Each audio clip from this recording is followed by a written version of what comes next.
Hi there, beautiful people, and how are you doing out there? Lovely to see you once again right here on my channel. And the question that we're really asking is, why is it so important to have times where we self-reflect? Okay, so you may ask, what is self-reflection?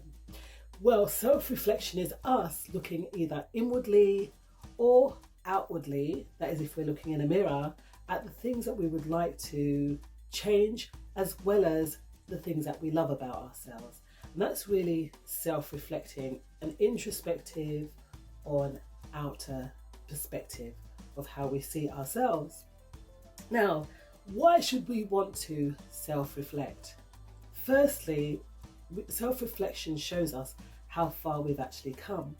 So when we sit down, take that time out and reflect on all the things we've done, maybe we want to reflect on the things that we've done for the week, for instance, then self-reflection, if we've met our targets, if we've met the things that we've set out to do, if these things have come to fruition, or on things that we may need to change. We may have met up with someone and it doesn't work for us, so we need to change that, and also how we handle situations. That's the next thing.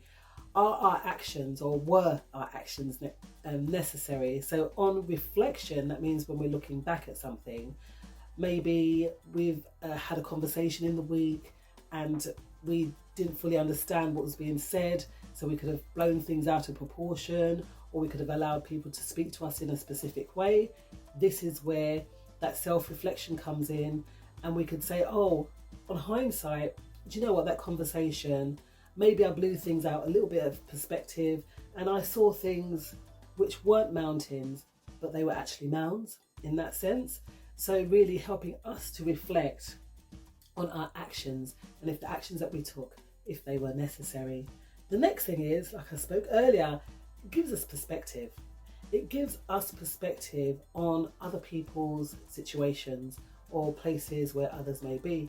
We always see things from our aspect, but then it's looking out and seeing from other people's points of view where they see it, as opposed to just seeing it from us. Okay, and just remember as well that we are all different. We are all different people. We've grown up differently, we like different things, yada yada yada. You understand what I'm saying there? So we're not all going to have the same outcomes, and sometimes we don't want to be wrong and strong, and sometimes we're not always right. So let's look at things from other people's perspectives and see how they see it as well. Support and development. So through us self-reflecting, it helps us it supports our development, so when we look at ourselves and see how, oh, I didn't fully understand it from that point of view, then we develop within ourselves in a way that we can become emotionally and kind of understand other people, yeah? And by us understanding ourselves, this has got to be the first point, of course, our understanding ourselves can help us to understand others and show that empathy and support, right? So it helps us to build tolerance as well. So in building tolerance, understanding ourselves, means that maybe when we look at ourselves emotionally, when we look at ourselves and how we react to different things, that maybe we need to take that time out, give people time, and it's also being patient with ourselves. Remember, we're talking about self-reflection, and sometimes we want to change something, but it's not actually happened up until this point. We still have time on our side, so we can do that. It also helps us to be creative. So being creative is a thing. I often think, when I go out for my walk on the hill, which I've not done in a little while,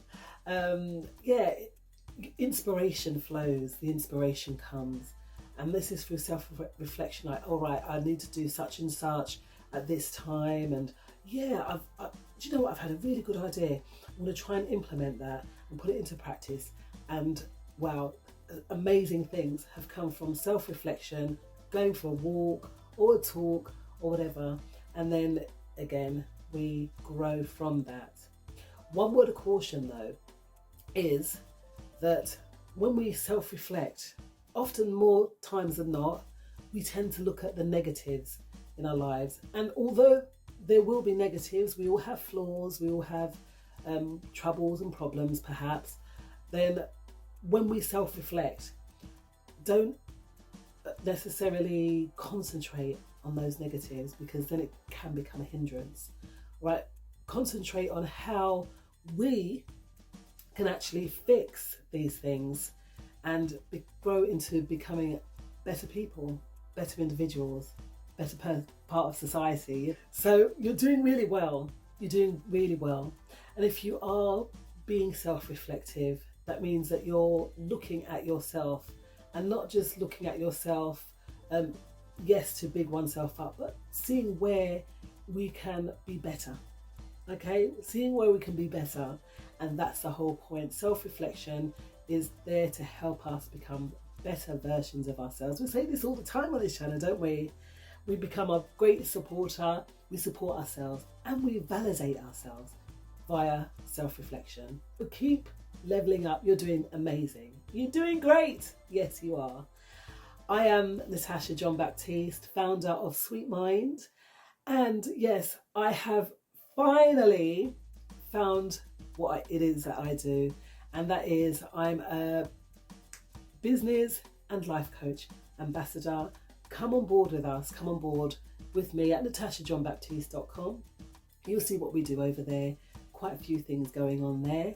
And yes, if you like this video, like we always say, please click that subscribe button and ding dong hit that notification bell, and keep being you, beautiful people. See y'all on the other side. Take care.